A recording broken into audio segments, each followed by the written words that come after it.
This is part two of my Born a Crime memoir report, and so let's just get into it. So the first question is, what kind of person do you think the author is? What way? What makes you feel this way? I think that Trevor Noah is a really strong-willed and determined person. He's able to do things like get thrown out of a bus and experience horrendous amounts of racism, and still not only prevail and turn it into comedy, which, in my opinion, is a very beautiful thing. I think that a good quote to support this would be, "My mom raised me as if there were no limitations on where I could go or what I could do. When I look back and realize why she'd raised me like a white kid, not white culturally, but white in sense of behaving, that the world is my oyster, that I should speak up for myself, that my ideas, thoughts, and decisions mattered." I think that that's really important to the book overall because um, Trevor Noah, a lot of it has to deal with race and, with becoming white or black or mixed, as they would call it back in the apartheid. Um, I think that that's a really important quote. I think, again, he's a really strong, well determined person, and yeah, just overall very strong willed. Question two is, what quality of the main character you see as a good characteristics to develop within yourself over the years? Why? How does this character demonstrate these qualities?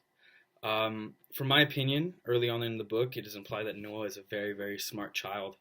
Um, and though it is never said, it's heavily implied that Noah is a genius of sorts. In an interview with Jimmy Kimmel, he talks about how he built computers to pass the time. And throughout the memoir, Noah talks about how he sold mixtapes that he downloaded from the computer, something that only he could do back in the day. Um, Noah was a bit mischievous throughout his childhood. The book talks about how he ran away from home and broke every rule. This is kind of a psychological sign of a smart child who isn't exercising its mental capability enough. Even from chapter one, Trevor Noah has a unique understanding of the word of what an apartheid is, stating the genius of an apartheid was convincing people who were the overwhelming majority to turn on each other. Apart hate is what it was. You separate people into small groups and make them hate one another, so you can run them all.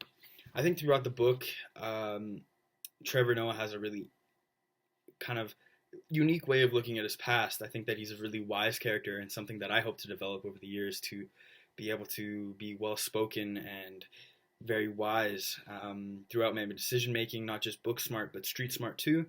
And I think that's a really good quality that he can take, that I can take from the book. Do any Question three is, do any incidences, ideas, or actions in the work remind you of your own life experiences? Explain why. To be honest, race is a big part of my life. My father is Canadian and my mother is Jamaican Italian.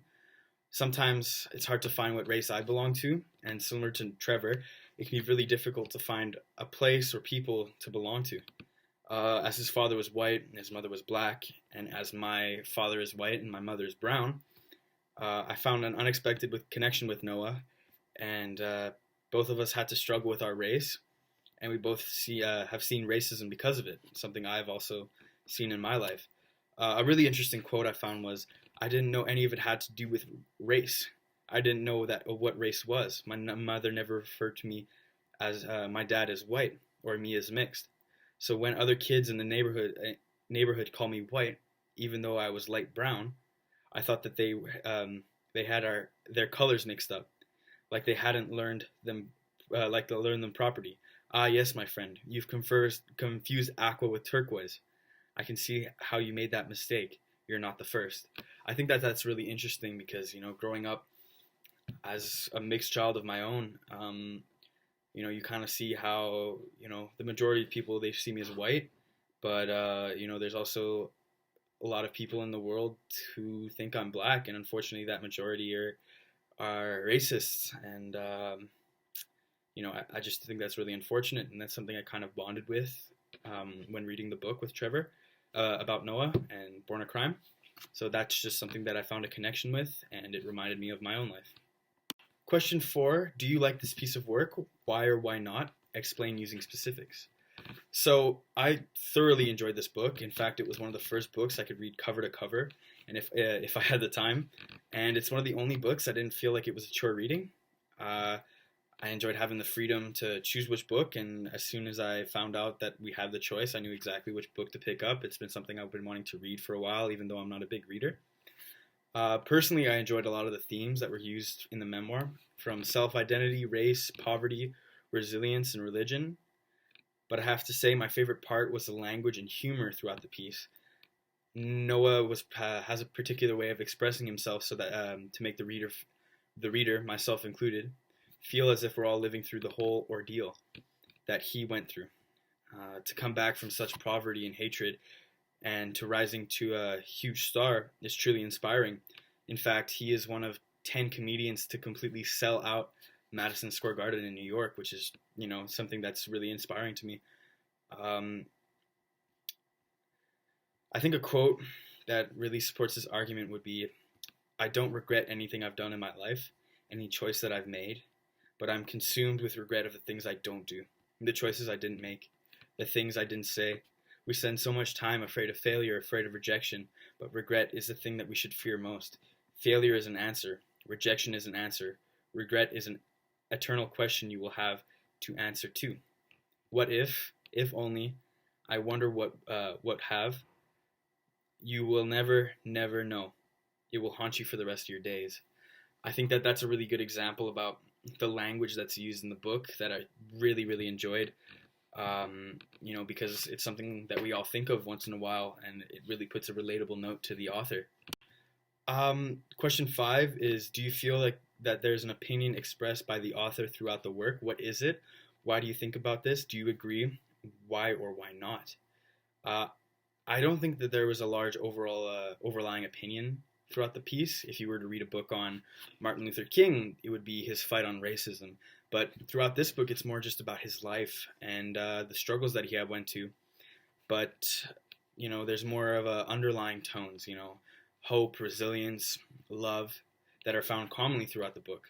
When we look at this memoir, we can't pinpoint in his life something that is more or less valuable. Everything's equal, and everything led to the man who he is today and has attributed to his fame. The one thing that I did find interesting from the first chapter to the last one was the thing that connected the two. It was the frustration of religion on Noah's part and the reassurance of it from his mother. At the beginning, after Noah is thrown out of a bus, we hear Noah say, his mom says, "No, Trevor, that's not how the devil works. This is part of God's plan, and if he wanted us here, he had a reason." And on, there we were, back at it, arguing about God's will.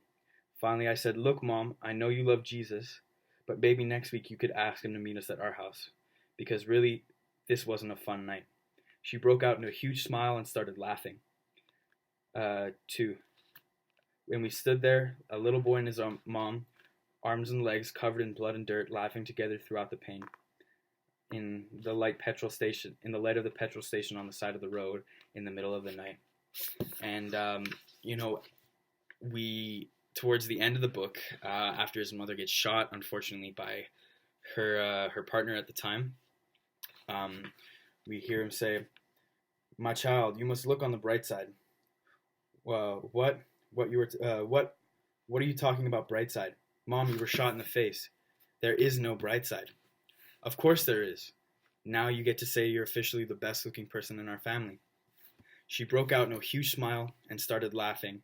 Through my tears, I started laughing too, which, in my belief, was a message to trust in your religion, or at least, in my opinion, it was that you should trust your religion or a higher power, and to have faith that, things will carry out. I think that that's the whole underlying tone between the first chapter and the last one. Towards the very end of the book, it starts with an accident, frustration of religion, and crying and laughter. And then at the end of the book, you see an accident, frustration of religion, crying and laughter. And I think that that's one of the really beautiful things about this part. Question 6 is, consider the unit EQs and Hamlet, not just the character, but the play as a whole. Can you make any connections, derive any questions, etc.? Connect your memoir that we've been discussing and reading in class. This was actually my hardest one. I'm not gonna lie. Noah and Hamlet, but I came to the conclusion that Noah and Hamlet, uh, in my opinion, both share a complicated house life, but in similar yet different ways. Hamlet finds himself struggling for revenge on his uncle after his father was killed.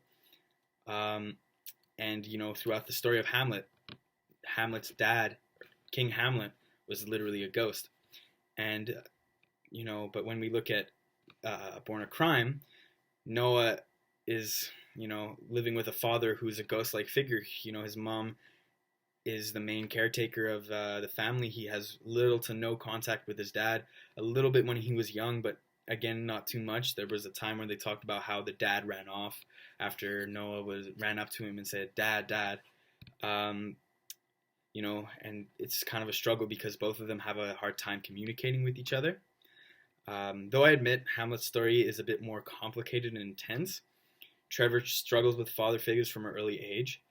Um, and, his one father figure that he has throughout his life growing up is his grandfather, who's bipolar, who tries to fight Noah and who, is a little bit complicated. And then there's also this whole aspect of Trevor Noah's mom, Patricia, who's worried that her family might poison them because they're the heir to the grandfather's fortune, which is, again, also something that is a tie between the two books. Towards the end of Born a Crime and towards the end of Hamlet, we both see that they have closure with their fathers and their stories. But I think that the one that kind of relates them both would be when Noah, he says, he got up and went. He got up and went and picked up this book, an oversized photo album, and brought it back to the table. "I've been following you," he said. He opened it up. It was a scrapbook of everything I had ever done. Every time my name was mentioned in a newspaper, everything from magazines covers to the tiniest club listings from the beginning of my career went all the way to that week. He's smiling so big, he took me through it. Looking at the headlines, Trevor Noah appearing on this Saturday's Blue Room, Trevor Noah hosting new TV show. I think that really connects the two characters together, and both of them have really a hard family life, as well as having especially that emphasis on father figures being absent and struggling for the characters. So that's it. That's my memoir. I just wanted to take the time to thank you, Miss McGrath, for putting the extra work. I know that you didn't have to do this for me, and you did, so that I can help get a better grade. And I think that that's really amazing. So thank you.